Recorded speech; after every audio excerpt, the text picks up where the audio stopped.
Hey guys, it's John again. Hey, what's up? I just wanted to say hi. I haven't done a vlog in a few weeks, and I'm sorry about that. I'm really kind of, I don't know what the word is, maybe flattered by all of the comments and folks asking, where I am or why I haven't done a video, and that's cool. I'm excited to know that there's folks out there who are interested in these videos and are interested in them, and so that's exciting. So I wanted to start this video by saying thank you to all those who left me comments, and just thanks in general for the comments and for liking the video, subscribing, and all the things that you do to make this great. My name is John, this is my orange motorcycle, and I'm going to talk a little bit about an interesting topic. Well, I think it's interesting anyway, and it kind of resonates with motovlogging in general. So the reason I haven't done a video in a few weeks is I've been gone. Month of June, most of the month of June I was gone. I was on a conference, and then my wife and I were in Mexico.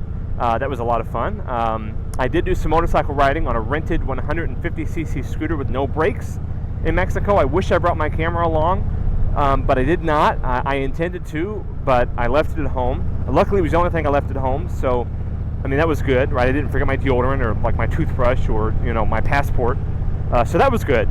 But I definitely left my camera at home, so you missed out on some really, really cool oceanside roads in Mexico. I don't know if I have any subscribers or viewers who are from Mexico. If I do, you folks have got a beautiful country and a beautiful place to ride. I was in Progreso and I was in Cozumel, both on the East Coast. And Cozumel is where I rented the scooter and rode around the island, and it was beautiful and it was wonderful. But I got to think a little bit about motovlogging and excuse me, and what that's been for me, and how much fun that's been for me, and the reasons it's been fun. And the biggest reason it's been fun has been the comments and the interaction. That's been it right there. It's been the folks who comment all the time. Got a couple of you like Hori Rider and Vax0002 and a couple others who like comment on every video. Oliver, I forget his last name, is one. There's several of you who comment on like every video, and I love it. I actually look forward to it. If you think I don't notice, I do. I look forward to it, and I get the emails. I still have my notifications set up on my email, despite the channel growth. That I get a notification for every single subscriber, and I get a notification for every single comment. And I read them and I look at them. I have no unread emails in my folder, despite hundreds of thousands of emails. And I do go through them, and I do read the names of my subscribers, and I think that's cool. And if they have videos and I have time, sometimes I'll look at them, and I read all the comments, and I respond to most of them. And I get excited when these same people who comment all the time comment, and I get excited when new people who I don't recognize comment for the first time. But sometimes I get unkind comments, right? And that's, you put stuff on the internet, that's just going to happen. That's a reality, and I don't mind it. It doesn't bother me, and I'm not just saying that to sound gruff or something. It just doesn't. Mostly because I expected it going in, and I knew that doing this, I was going to have folks who didn't agree with me on certain things, or had something that they wanted to nitpick about me. It was fine, and I just kind of those are the comments I usually don't respond to, and it's just let them slide or whatever, and it's just no big deal. It really isn't. But some comments make me scratch my head, and they make me scratch my head because they either just don't make much sense, or they're using one-liner logical fallacies that don't make much sense, or I'm out of gas, and it's raining. It said no rain. I left the house, it said no rain. Oh, well, anyway. And, eyes are closed. Sorry about the echo. I know some of you actually like that better, but I'm not one of those people. I think it sounds too muffled. But anyway. And I don't have my rain liner. Yeah, I do. It's on my saddle bag. Okay, so I'm good. I'm prepared. Okay, stop rambling. Start focusing on the vlog. Do what you came here to do. Anyway. I get comments about a lot of different things, comments about my bike, my gear, this, that, and the other thing. I ride the wrong kind of bike, I ride the wrong size of bike, I go, too fast, too slow, with the wrong gear, that kind of stuff I expect. But I get a bunch of comments, specifically on my last bike and some on this bike, about creature comforts, like a cup holder. I got so many comments about that stupid cup holder, and it looks like the rain stopped, looks like it was short. And I can't figure that out at all. By the way, guys, this is another reason to wear safety glasses every time you ride. I wear tinted ones right now. Otherwise, I have clear ones I always ride with me. And, you get that little sudden splash of rain. You don't get anything in your eyeball. So the cup holder comments amazed me.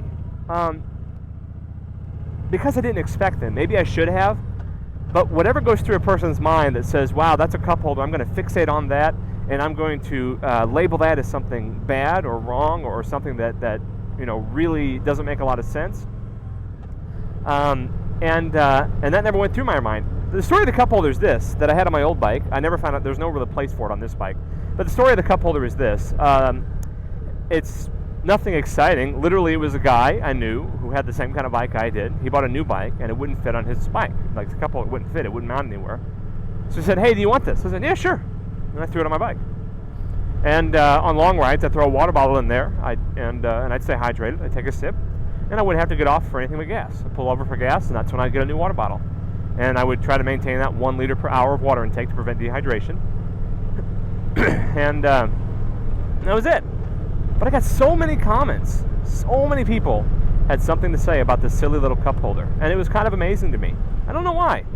It just was. It was amazing to me that so many people were so focused on this cup holder and why it made me less of a biker to have a cup holder. I mean, so many other things I could have fixated on. That's kind of why it kind of made me laugh. I mean, you know, in some circles, you know, like a tall windshield, you know, that makes you not a biker, right? And I had a tall windshield on my bike. In other circles, you know, having a certain style or certain brand or whatever of bike makes you not a biker. So I expected those comments, but I didn't expect my cup holder to be like the greatest controversy since, you know, I don't know what. You know, I'm sure there's something, but you know, it was incredible, and I think it garnered more controversy than my videos like Harley versus Metric and Cruiser versus Sport Bike. I mean, those videos, for the most part, didn't garner that much controversy, probably because I wasn't very controversial in them. I kind of presented a middle-of-the-road perspective of, you know, enjoy both. So yeah, and the other thing is cruise control, and I've only gotten a couple comments about that so far, but I'm sure I'll get more, because in my review of the bike I mentioned that it had cruise control, and that kind of also came up, you know, cruise control, a fairing, a stereo, a cup holder, why don't you just drive a car? I'm going to just say this one time real quick, and then we'll get it out of my system and I'll get it out of my way. If you think that riding a motorcycle with a stereo and cruise control and a cup holder is the same thing as driving a car, then you don't get it, and you don't get what riding a motorcycle is all about. Because if riding a motorcycle to you means just being uncomfortable and out in the elements, that's not really riding a motorcycle. Riding a motorcycle for me means seeing the world in a way that you can't on any other way, and doing so with long distance riding. And I ride quite a bit, and fuel, I know, you'll get gas, don't worry. And I ride quite a bit, and I put a lot of miles on. I do a lot of long trips, and I wanted something more comfortable. And so the fairing, what that does is that keeps the heavy wind blast that can wear on your ears and everything else off. I don't have to wear earplugs because of my wind protection. Cruise control is just nice when you're on the highway. I don't use cruise control very often, but it is super nice when you're on the highway because you know, you set it, and you can take your hand off, or more realistically, what I do is what I'm doing right now. I have my wrist kind of rested on the throttle, and that gives me a good reach to the front brake, so it doesn't put, you know, safety or control in jeopardy. But you know, I don't cramp up holding onto the throttle for hours and hours on end. And clearly, cruise control isn't something you need for a short ride like this one. But if I was going to ride for 600 miles, 700 miles, ride for 12 hours, yeah, my goodness, that cruise control comes in handy. So anyway, that's all I really wanted to say. I've got a few videos coming out. I got a new Bluetooth headset that I'm going to show you all.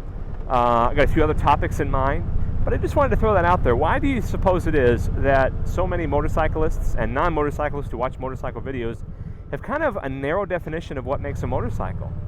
It seems to me like we miss out when we narrow our definition of motorcycle down to be so tight that we can't appreciate other people's bikes, or bikes that have features or amenities that our bikes don't have, or bikes that don't look like ours, or aren't as fast or as slow or as comfortable or as uncomfortable as ours. It's interesting to me anyway, and so I just thought I'd throw that out there. A little hawk, small one. I just thought I'd throw that out there, that's just what I was thinking about today. I was thinking about why it was so strange that cup holder became such a big deal. Surprising to me, and why we maybe tend to be a little ridiculous about how we define other people and how we define what a real biker is. So if I'm not a real biker, that's okay, because the thing is, I'm having a lot of fun. I'm really enjoying it, and what makes it even more fun is you guys. So the video's over, but I'm gonna give a couple more minutes here. You can stop now. It's cool. But I want to just make one quick bonus mention to what vlogging has been like for the couple of years here. I've added about 4,000 subscribers in the last year, and that's really exciting for me. And I didn't do this because I thought I would get a lot of views. I bought a camera because I wanted to record some of my rides. I didn't buy a motorcycle or a camera because I wanted to vlog. I think both of those are bad motivations, and I've even heard of it. Among circles, some of the moto vlogging forums, you have a guy who's never ridden a motorcycle in his life. He says, I want to buy a bike because I want to do a moto vlog. And I think, man, you're missing out on what riding a motorcycle is all about. And that was one of the motivations for doing this vlog. I'm not sitting in traffic going to work. I'm off work. I'm home, and this is what I'm doing.